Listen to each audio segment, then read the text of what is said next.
6th century BC is one of the greatest time period in human history because some of the greatest philosophers and thinkers like Gautam Buddha, Vardhaman Mahavir, Lao Tse, Zoroaster, Confucius, etc. existed during this time period. Let us see the reasons behind the rise of Buddhism. And these reasons are not only for the Buddhism but different other heterosex religion like Jainism also got boost because of these reasons only.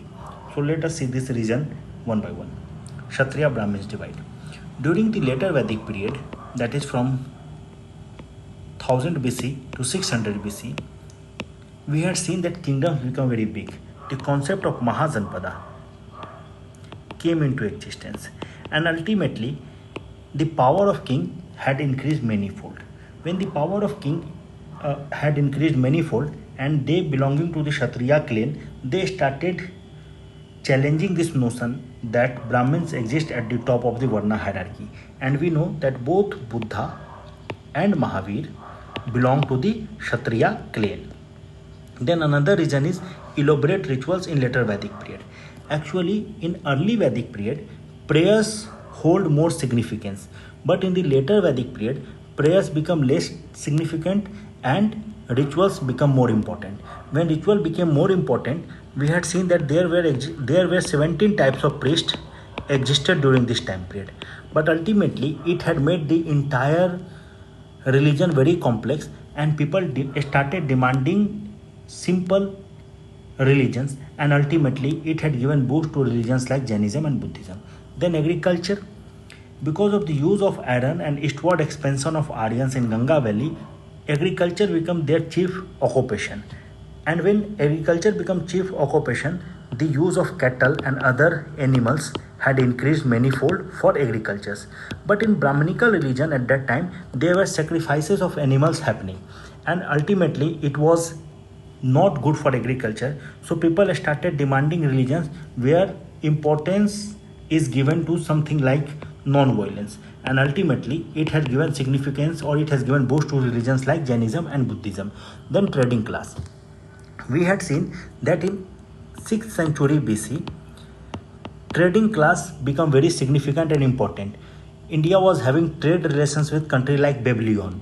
So when trading class becomes so significant and important, they accumulated huge wealth, but they didn't get the same position in Varna hierarchy in comparison to Kshatriya or Brahmins. So they started supporting some other religion, and ultimately this trading class became the chief supporter of new religions like Jainism and Buddhism. Now let us see something about the life of Buddha.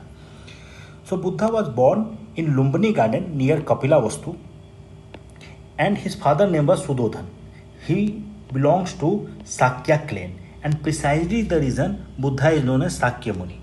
The mother of Buddha was Maya Devi, and according to legend, she died during the childbirth. So Buddha was taken care by his aunt Prajapati Gautami. Buddha married to Yashodhana at the age of 16, and he had a son named Rahul. At the age of 29, Buddha renunciated his house, and this process is known as Maha-Abhinishkarmana. It is being reflected, or the symbol which is being used for this Maha-Abhinishkarmana is horse. So Buddha renunciated his house at the age of 29 and wandered for 7 years. Ultimately, he reached to Bodh Gaya. At that time, it was known as Uruvela, and under a tree which is known as Bodhi tree, it was a people tree. So Buddha went for meditation for 49 days, and ultimately he got the enlightenment which is known as Nirvana. So that is how Buddha or Gautam came to be known as Buddha, which means enlightened one. And this process of enlightenment is known as Nirvana. After that, he went to Sarnath. At that time, it was known as Sarpanath also. And there he gave his first sermon, which is being symbolized by wheel. So this process or his first sermon is known as Dharma Chakra Parivartana. And ultimately, he died at Kusinagar, which is at that time known as Kasya. And the death of Buddha is known as Mahaparinirvana, and it is being reflected by stupa. So this is something very significant and important events in the life of Buddha.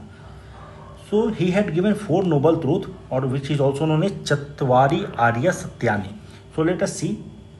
These four noble truths are: the world is full of suffering, that is dukh. Suffering is because of desire, that is dukh samudaya. So first is, the world is full of suffering. Suffering is because of desire.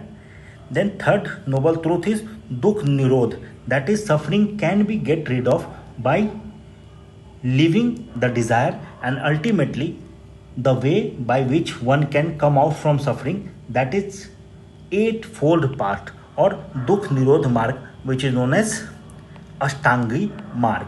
And these Ashtangi margs were Samyak Drishti, right view; Samyak Sankalp, right resolve; Samyak Vani, right speech; Samyak Karm, right conduct; Samyak Ajivika, right livelihood; Samyak Vayam, like effort; Samyak Smriti, right mindfulness; or Samyak Samadhi, that is right concentration. And lastly, a very significant philosophical term or ideology of Buddha, which is known as Madhyam Marg, so middle path. At this point, I will end this discussion.